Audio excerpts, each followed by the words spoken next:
Halo semua, semoga kalian baik-baik semua. Saya atas nama Emalia Sasmita. Dalam video ini, saya akan menjelaskan pembahasan materi mata kuliah manajemen perkantoran. Yang pertama, pengertian manajemen perkantoran. Pengertian manajemen perkantoran berkenaan dengan pengarahan dan pengawasan terhadap pekerjaan perkantoran. Tujuan kantor yang pertama, tempat untuk bekerja. Kantor adi tempat di mana karyawan bekerja secara bersama-sama untuk mencapai tujuan organisasi. Yang kedua, organisasi dan kolaborasi.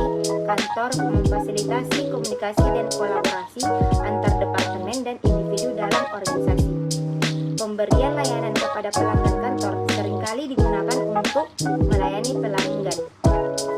Yang ketiga, pengambilan keputusan. Kantor ada tempat di mana pertemuan dan diskusi strategi dilakukan untuk mengambil keputusan penting. Yang kedua, materi yang kedua, organisasi perkantoran. Asas pengorganisasian kantor.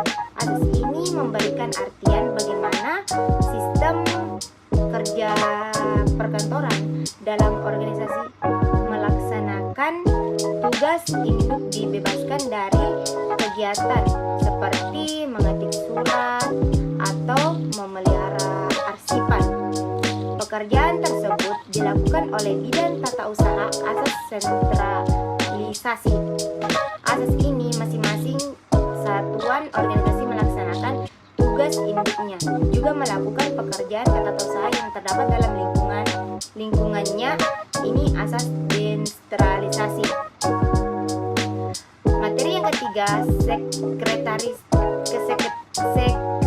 dan sekretariat. Sekretaris adi individu yang memiliki peran atau pekerjaan tertentu dalam organisasi atau perusahaan, bertanggung jawab atas administrasi, komunikasi, perencanaan, dan tugas khusus. Ada jenis-jenis sekretaris. Yang pertama, sekretaris organisasi. Yang kedua, sekretaris pribadi. Yang ketiga, sekretaris junior. Yang keempat, sekretaris senior. Komunikasi perkantoran. Komunikasi perkantoran adalah proses pertukaran info melalui berbagai media untuk mencapai tujuan organisasi. Adapun tujuan komunikasi sebagai berikut.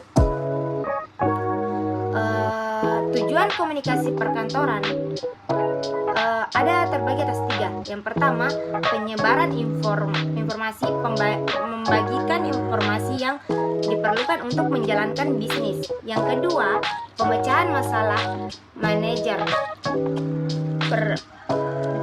melalui tindakan komunikasi, pembangunan hubungan dan pembangunan kepercayaan dan perkuatan kolaborasi untuk kepuasan karyawan.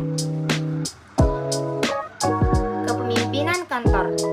Kepemimpinan kantor adalah bagaimana seorang pemimpin dapat mengelola dan mengendalikan karyawan dalam lingkungan kerja yang dalam mencapai tujuan organisasi.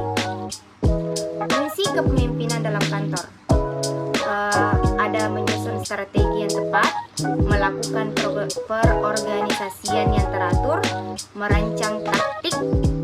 Yang terakhir, manajemen waktu yang baik. Adapun jenis-jenis gaya kepemimpinan kantor. Yang pertama, gaya kepemimpinan otoriter. Yang kedua, gaya kepemimpinan partisip, dan gaya kepemimpinan demokratis. Sistem informasi perkantoran. Sistem informasi perkantoran adalah sistem memberikan fasilitas tugas secara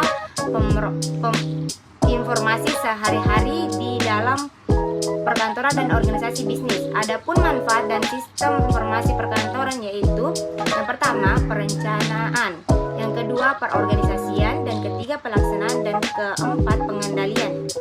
Adapun beberapa otomatisasi perkantoran yaitu pengelolaan kata, surat elektronik, surat bersuara, kalender elektronik, dan konferensi suara. Pengawasan perkantoran. Pengawasan kantor adi ke seluruh aktivitas kantor dan tindakan untuk menjamin atau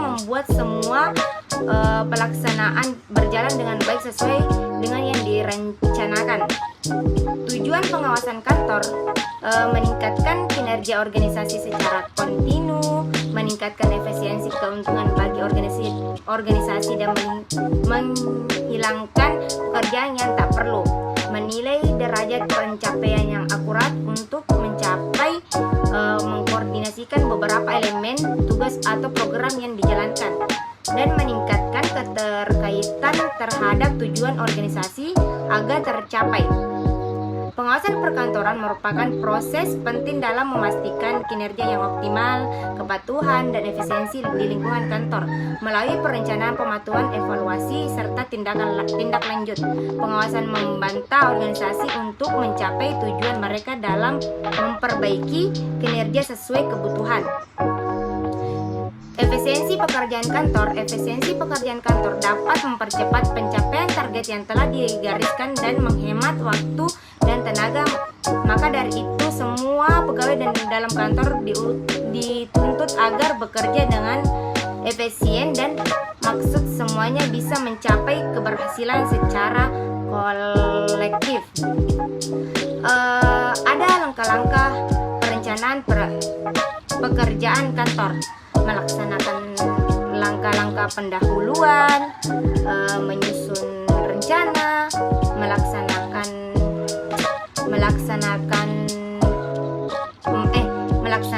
dan melakukan pengawasan terhadap pelaksanaan, evaluasi terhadap seluruh pelaksanaan.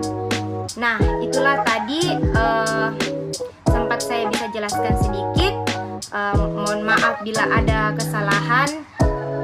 Wabillahi taufiq wal hidayah. Assalamualaikum warahmatullahi wabarakatuh. Dadah semua.